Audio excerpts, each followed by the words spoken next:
विवेक अपने जीवन में बहुत खुश था।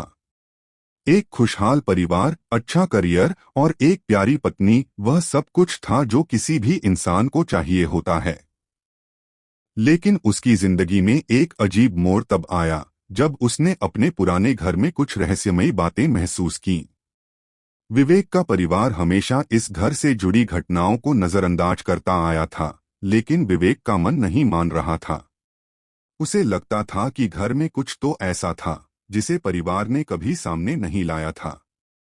एक रात विवेक के दिमाग में यह ख्याल आया कि शायद उसे घर के पुराने दस्तावेज और तस्वीरों को फिर से देखना चाहिए। वह अपने परिवार के बारे में जानने के लिए उतना ही उत्सुक था जितना कोई अनजान व्यक्ति एक अजनबी के बारे में होता है। उसने घर के तहखाने में रखी एक पुरानी संदूक खोली और उसमें कुछ पुराने पत्र और तस्वीरें पाईं। इन तस्वीरों में एक अजनबी चेहरा था जो विवेक के परिवार के सदस्यों के साथ खड़ा था। लेकिन वह चेहरा कोई था ही नहीं जिसकी पहचान विवेक को थी। यह क्या था? क्या यह परिवार का कोई छुपा हुआ राज था? विवेक ने धीरे धीरे उन पुराने पत्रों को पढ़ना शुरू किया। पत्रों में कुछ ऐसी बातें लिखी थीं जो परिवार के इतिहास से जुड़ी हुई थीं। एक पत्र में यह लिखा था कि एक पुराने वंश का कोई सदस्य परिवार को नुकसान पहुंचाने के लिए घर में घुस आया था, लेकिन उसकी पहचान छिपाने के लिए परिवार के बड़े सदस्यों ने इस बारे में कभी बात नहीं की।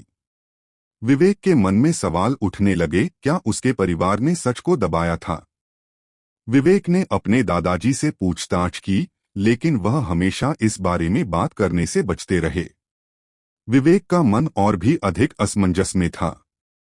एक दिन उसने दादाजी की डायरी के कुछ पन्नों को चुपके से पढ़ने का निर्णय लिया। डायरी में एक बहुत ही चौंकाने वाली बात थी। दादाजी ने लिखा था कि परिवार का एक सदस्य जो एक समय पर बहुत प्रिय था, अचानक गायब हो गया था। यह वही सदस्य था जिसका चेहरा वह तस्वीर में देख चुका था। क्या वह सदस्य अब भी परिवार के बीच था, लेकिन किसी कारणवश उसे छिपाया गया था? विवेक ने अपने दादाजी से और अधिक पूछताछ की और इस बार दादाजी ने सब कुछ उगल दिया।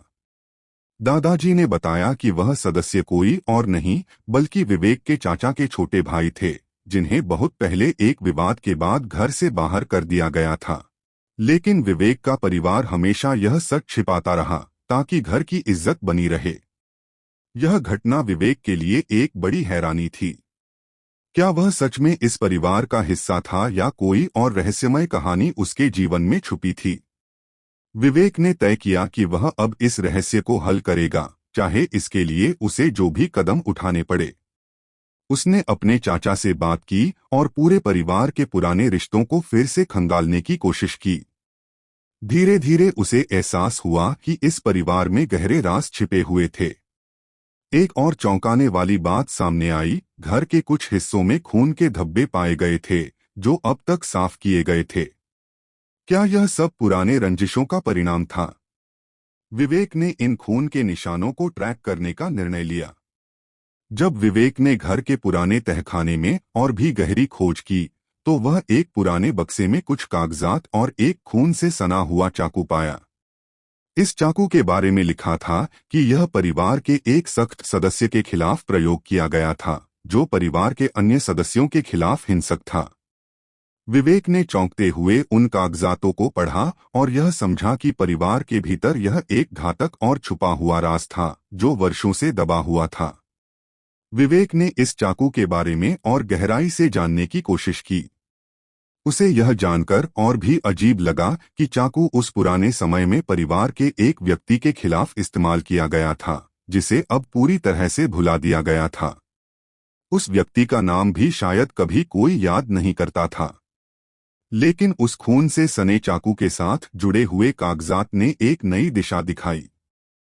विवेक ने एक दिन अपने परिवार के सभी बड़े सदस्यों को एकत्र किया और उनसे इस सब के बारे में पूछा।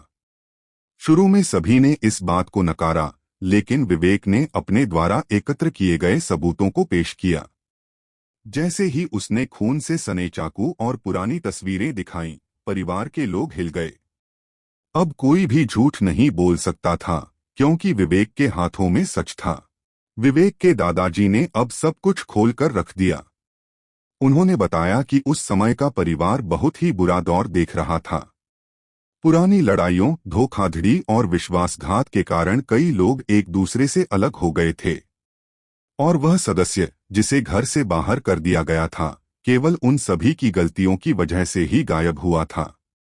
यह राज परिवार की प्रतिष्ठा बचाने के लिए वर्षों तक दबाया गया था, लेकिन अब वह रहस्य सबके सामने था।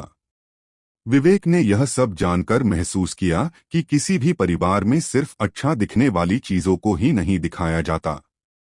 हर परिवार में कुछ न कुछ ऐसा होता है जो हमेशा दबा रहता है, और कभी न कभी वह सामने आ ही जाता है। विवेक ने ठान लिया कि वह अब इस परिवार को उसके असली रूप में देखेगा, चाहे जो हो। इस पूरी घटना के बाद विवेक ने महसूस किया कि वह अब पहले जैसा नहीं रहा। वह एक व्यक्ति नहीं बल्कि एक उस परिवार का हिस्सा बन चुका था जो अपने अतीत के भय और खून खराबे के कारण ढका हुआ था। लेकिन विवेक ने खुद को समझाया कि सच्चाई का सामना करने से ही जिंदगी को सही दिशा मिल सकती है। विवेक के मन में यह सवाल हमेशा रहेगा, क्या सचमुच वह इस परिवार का हिस्सा था, या वह भी सिर्फ एक पन्ना था उस रहस्य का जिसे कभी सामने लाने की हिम्मत नहीं हुई थी। लेकिन एक बात वह जरूर जानता था, अब वह परिवार के सभी राजों से वाकिफ था, और उनके बिना किसी डर के सच्चाई का सामना करने की क्षमता उसे मिल गई थी। विवेक ने परिवार से यह वादा किया कि वह भविष्य में इस तरह के छुपे हुए राज को कभी दबने नहीं देगा। उसने तय किया कि अब से वह इस परिवार के हर सदस्य को सही राह पर लाएगा और उन्हें एक नई शुरुआत देने में मदद करेगा। लेकिन क्या यह सचमुच इतना आसान होगा? क्या वह सभी काले राज और गलतफहमियों को सुलझा पाएगा? इस सवाल का जवाब समय ही देगा।